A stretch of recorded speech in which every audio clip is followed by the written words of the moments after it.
अखण्डमण्डलाकारं व्याप्तं येन चराचरं तत्पदं दर्शितं येन तस्मै श्रीगुरवे नमः। तस्मै श्रीगुरवे नमः। तस्मै श्रीगुरवे नमः। प्रिय विद्यार्थियों, पिछली कक्षा में हमने मनुस्मृति में अध्ययन किया था कि इन 11 इंद्रियों को मनुष्य नियंत्रण में रख के सिद्धि को प्राप्त कर लेता है। और जब ये पूछा गया कि इंद्रियों पर नियंत्रण करने और विषयों का भोग करने में किसको श्रेष्ठ कहा गया है, तब महर्षि मनु बताते हैं कि विषयों का भोग करने की अपेक्षा इंद्रियों के द्वारा विषयों का त्याग ज़्यादा श्रेष्ठ है। अब आगे क्या बता रहे हैं? न तथैतानि शक्यन्ते सन्नियन्तुम् असेवया विषयेषु प्रजुष्टानि तथा यथा ज्ञानेन नित्यशः। क्या कह रहे हैं? अन्वय देखिए, विषयेषु प्रजुष्टानि एतानि असेवया सन्नियन्तुम् तथा न शक्यन्ते यथा नित्यशः ज्ञानेन शक्यन्ते। विषयेषु प्रजुष्टानि, विषयों में लगी हुई, एतानि इंद्रियाणि, इन इंद्रियों को, असेवया, इनके सेवन न करने से नियंतुम, उन पर नियंत्रण प्राप्त करना संभव नहीं है। कि कोई व्यक्ति यह सोचे कि मैं इंद्रियों के द्वारा विषयों का भोग नहीं करूंगा, विषयों का सेवन नहीं करूंगा, और अगर यह सोचते हुए वह विषयों का त्याग कर देता है तो वह इंद्रियों पर विजय प्राप्त कर लेता है। ये बात संभव नहीं है, क्योंकि विषयों का सेवन न करने से इंद्रियों को वश में नहीं किया जा सकता है। यथा नित्यशः ज्ञानेन शक्यन्ते, जबकि ज्ञान के द्वारा, इंद्रियों के द्वारा विषयों की अस्थिरता और अनश्वरता को देखते हुए उस ज्ञान से जो हम समर्थ हैं इंद्रियों को वश में करने से, केवल इंद्रियों को त्याग में करने से वश नहीं किया जा सकता है, अपितु इस प्रकार के विषयों के ज्ञान से कि विषय और शरीर मिथ्या है और इन इंद्रियों के द्वारा विषय भोग जो है वो नश्वर है, इस प्रकार के ज्ञान से हम इंद्रियों को वश में कर सकते हैं। वेदास्त्यागश्च यज्ञाश्च नियमाश्च तपांसि च न विप्रदुष्ट भावस्य सिद्धिं गच्छन्ति कर्हिचित्।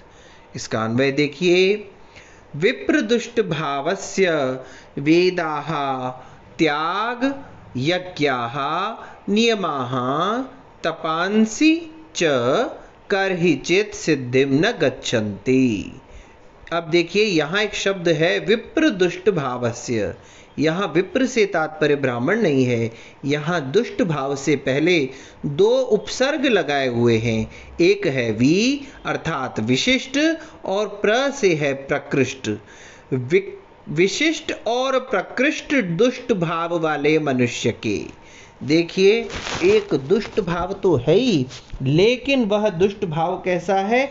विशिष्ट दुष्ट भाव है। और प्रकृष्ट अर्थात आधिक्य से जो दुष्ट भाव है, ऐसे दुष्ट भाव वाले जिनका दुष्ट भाव विशिष्ट है, दूसरों की अपेक्षा और अधिक नुकसान पहुंचाने वाला है, या प्रकृष्ट है जिनके दुष्ट भाव का आधिक्य अपने स्तर पर पहुंच चुका है, उच्च स्तर पर पहुंच चुका है, ऐसे दुष्ट भाव वाले मनुष्य के वेदाः, चारों वेद, त्यागः त्याग, यज्ञाः यज्ञ, नियम और तप, ये सब कभी भी कर्हिचित् सिद्धिं न गच्छन्ति, ये उस मनुष्य की सिद्धि को प्रदान नहीं करते हैं।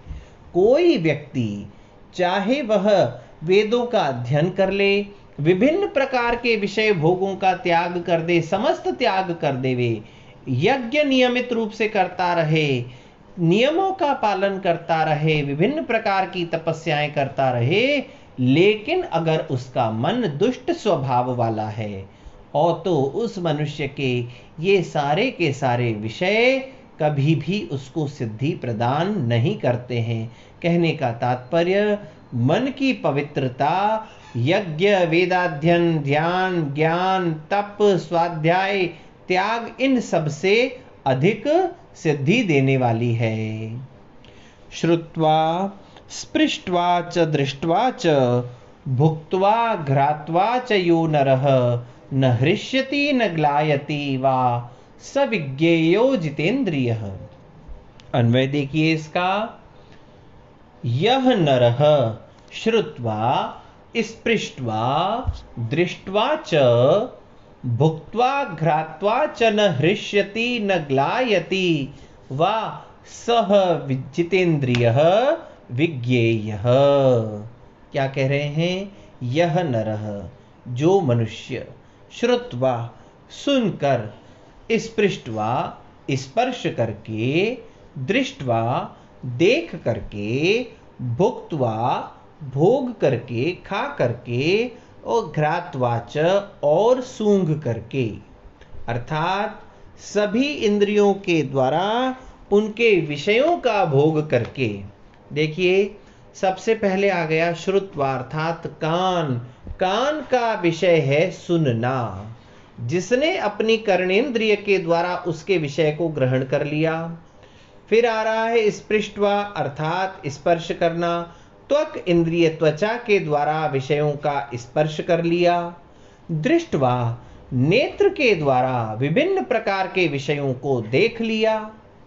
और भुक्त्वा जिह्वा के द्वारा बड़े सुंदर सुंदर भोज्य पदार्थों का भोग कर लिया। और घ्रात्वा जिसने अपने घ्राणेंद्रिय के द्वारा बड़े ही सुगंधित पदार्थों का गंध प्राप्त कर लिया, उनको सूंघ लिया।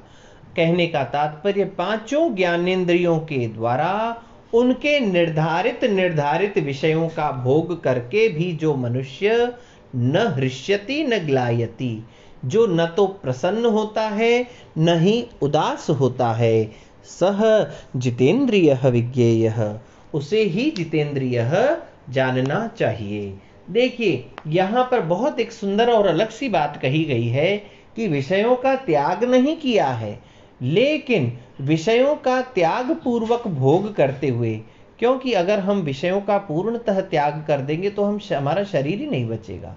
अगर जिह्वा ने भोजन करना बंद कर दिया, नासिका ने श्वास लेना बंद कर लिया, तो हमारा जीवन ही नहीं रहेगा।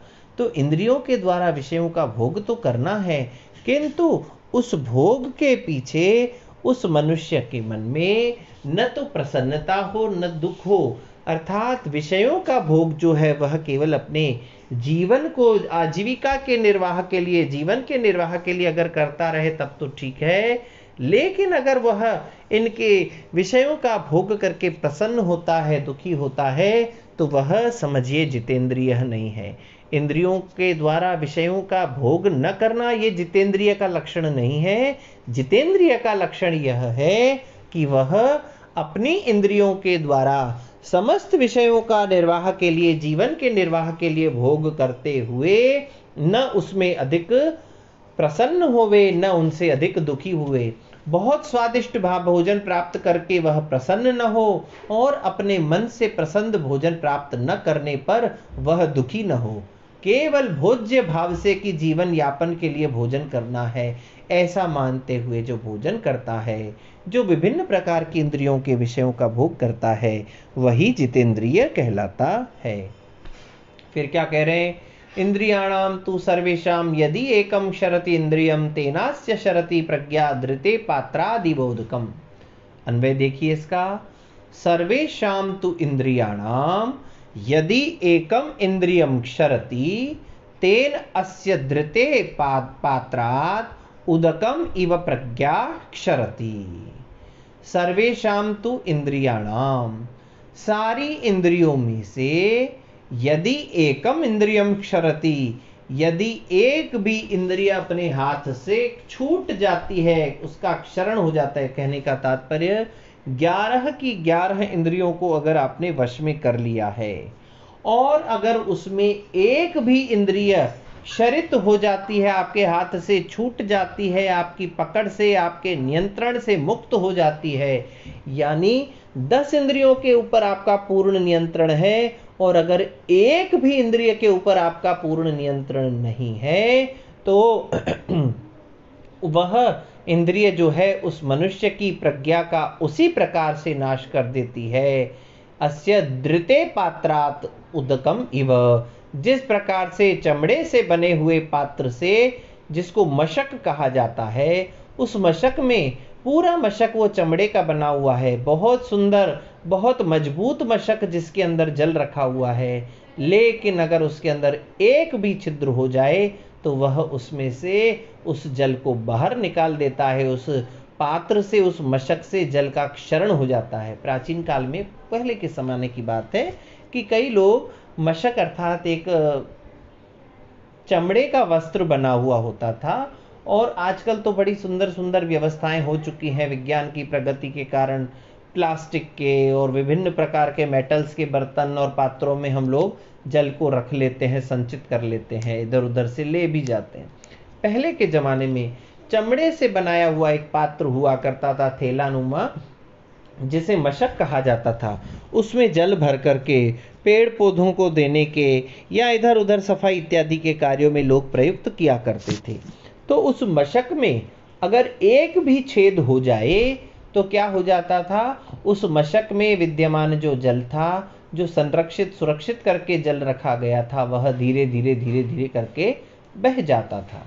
तो उसी प्रकार से अगर सभी इंद्रियों को वश में रख लिया है, लेकिन अगर उन इंद्रियों में से एक भी इंद्रिय अपने विषय में लगी हुई है, तो उस मनुष्य की प्रज्ञा उसी प्रकार से उससे नष्ट हो जाती है जिस प्रकार से मशक में विद्यमान जल नष्ट हो जाता है।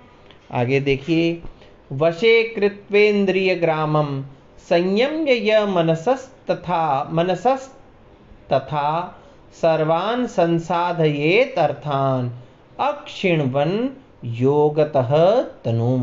अन्वय देखिए एक बार इसका, क्या कह रहे हैं, इंद्रिय ग्रामम वशे कृत्वा तथा मनः संयम्य यः च योगतः तनुम अक्षिण्वन् सर्वान् अर्थान् संसाधयेत।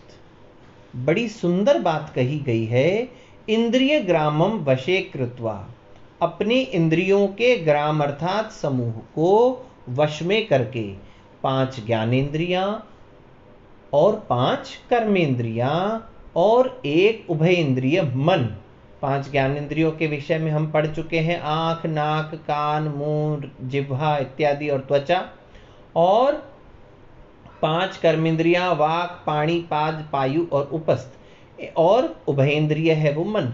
इन 11 इंद्रियों को अगर वश में करके, यहाँ वश से तात्पर्य क्या है कि उनके विषयों का हमें पूर्ण रूपेण त्याग नहीं करना है, त्याग पूर्वक भोग करना है, जिसमें हमें न तो उनके भोग के द्वारा न प्रसन्नता हो न दुख हो। तो ऐसे इस प्रकार से इंद्रियों के इस समूह को वश में करके, तथा मनः संयम्य, सबसे महत्वपूर्ण काम है मन को नियंत्रित करते हुए, क्योंकि मन अगर नियंत्रित नहीं है तो इन 10 इंद्रियों पर नियंत्रण बेकार है।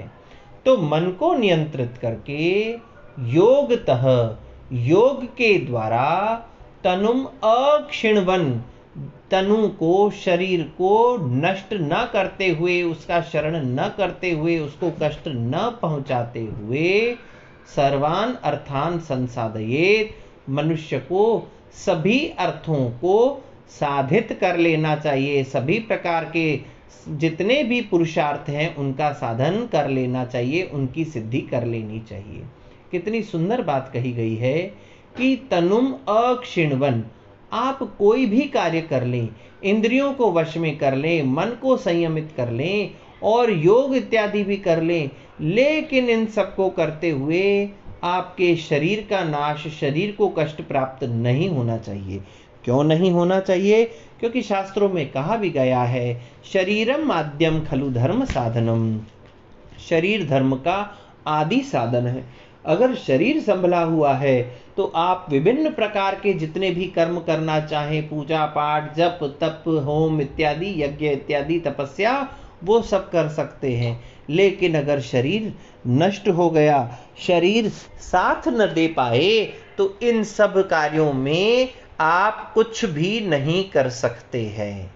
इसीलिए कहा गया कि इंद्रियों के इस समूह को वश में करके और मन को नियंत्रित करके और योग के करते हुए, लेकिन इन सब के द्वारा भी शरीर की रक्षा करते हुए मनुष्य को पुरुषार्थ चतुष्टय की सिद्धि करनी चाहिए। अर्थात पुरुषार्थ चतुष्टय के विषय में कार्य करते रहना चाहिए और इन सब को करते हुए, शरीर की रक्षा करते हुए पुरुषार्थ चतुष्टय को प्राप्त कर लेना चाहिए। अब इसके पश्चात महर्षि मनु आगे और क्या कहते हैं, उन्होंने और क्या नियम बताए हैं, इसके विषय में हम चर्चा करेंगे कल। तब तक के लिए ओम शम।